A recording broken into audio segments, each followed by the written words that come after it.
Aren't you John Scalzi?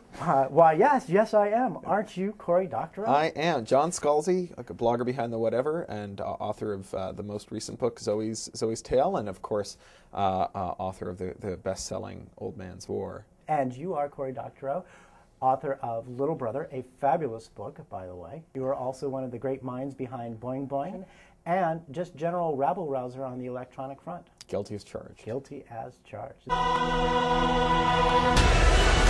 Actually met a couple of people who met at one of my readings and liked each other so much that they went off and did this incredible art project that was shown at Burning Man last year called Danceimmolation.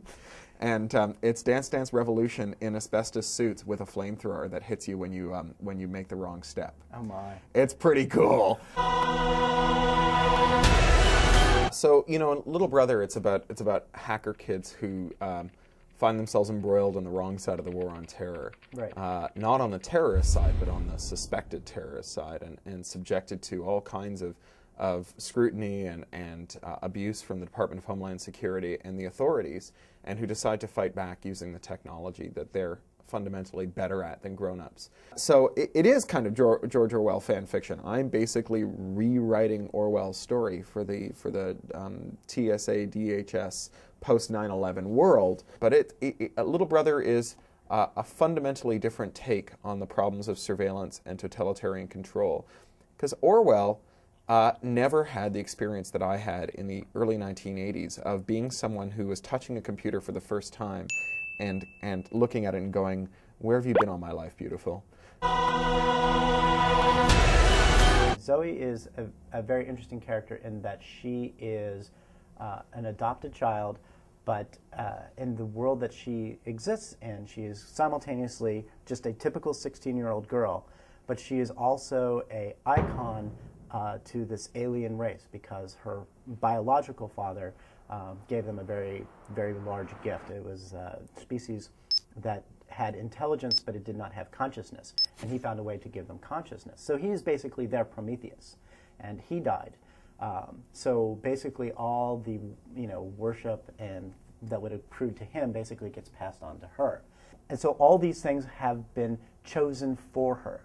And so the life crisis for Zoey, if you want to call it that, is what do I choose for myself? Writing from the point of view of a 16-year-old girl is really, really, really, really, really, really hard when you've never been a 16-year-old girl. Because the first couple of passages that I wrote were very clearly me, John Scalzi, trying to fit into like 16-year-old girl clothes, which is a hell of an image anyway, which I'm sorry for.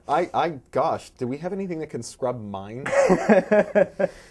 And all my male friends were like notably unhelpful. They were like, well, just go hang around teenage girls. I'm like, yes, because that is what a 16-year-old girl wants, to have this 38-year-old guy lurking over in the corner. It's research. Right. What I ended up doing is I ended up cheating because I've never been a 16-year-old girl. But oddly enough, my wife has, and some very good friends have.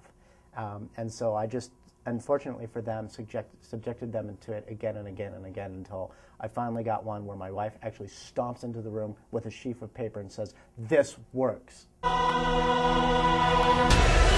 what my favorite prank is? Tell me. All time. I got this from Penn and Teller. You know the plastic cups that they give you on airplanes that are really breaky? They're really crunchy?